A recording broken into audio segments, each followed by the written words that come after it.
Hello বন্ধুরা, শুভ দুপুর সবাইকে। তো তোমরা সবাই কেমন আছো? তো আজকে রান্না করব নারকেলের দুধ দিয়ে সয়াবিনের তরকারি। তো তার জন্য এখানে এই যে কেটে নিয়েছি আলু, পেঁয়াজ, টমেটো, কাঁচা লঙ্কা, আর এই যে এখানে আছে আদা আর রসুন। এটাকে বাটবো ভালো করে। আর এখানে নারকেলের দুধটা বের করে নিয়েছি। এই যে এখানে আছে নারকেলের দুধ। তো এবার মশলাটা করে নিয়ে চলে আসবো। শুকনো লঙ্কা, আদা, রসুন, জিরে, ধনে আর পেঁয়াজ, এগুলো মশলাটা বেটে নিয়ে চলে আসবো। আর এখানে দেখুন বন্ধুরা, একটু দারুচিনি আর এই যে এলাচ নিয়েছি। আচ্ছা, আর এইখানে এই যে জিরে আর ধনেটা নিয়ে নেব। তো মশলাটা আমি করে নিয়ে এসেছি, দিয়ে আবার দেখাবো।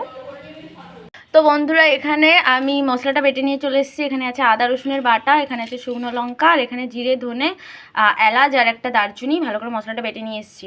তো এরপর রান্নাটা করব। তো বন্ধুরা দেখুন, এখানে সয়াবিনটা আমি জলে দিয়ে দিয়েছি।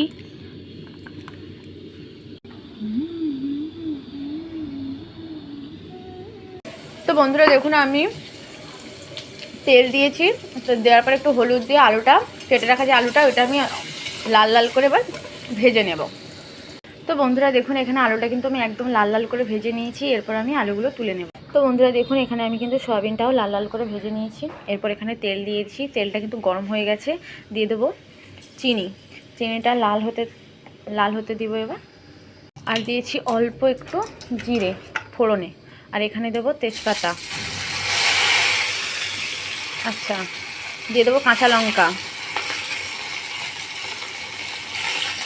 দিয়ে দিচ্ছি টমেটো আর পেঁয়াজ কুচি।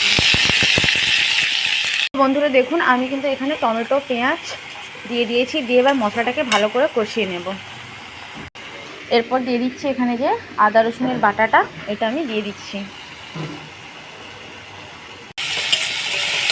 দিয়ে এবার মশলাটার সঙ্গে একটু ভালো করে কষিয়ে নেব আদা রসুনটা।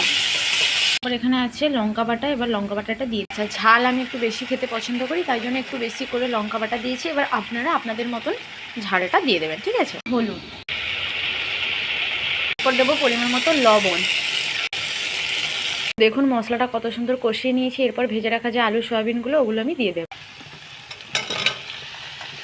এবার ভালো করে এটাকে কষিয়ে নেব মশলার সঙ্গে। তো বন্ধুরা, সয়াবিনটা কিন্তু ভালো করে কষিয়ে নিয়েছি। এরপর আমি এই যে এখানে নারকেলের দুধটা দিয়ে দিচ্ছি। এখানে আমি জিরে, ধনে আর এলাচ, দারচিনি বাটাটা দেবো একটু পরে। ওই যে মশলার জলটা, ওইটাই দিয়ে দিচ্ছি একটু অল্প। তো বন্ধুরা, এরপর আমি মশলাটা এই যে এখানে দিয়ে দিচ্ছি।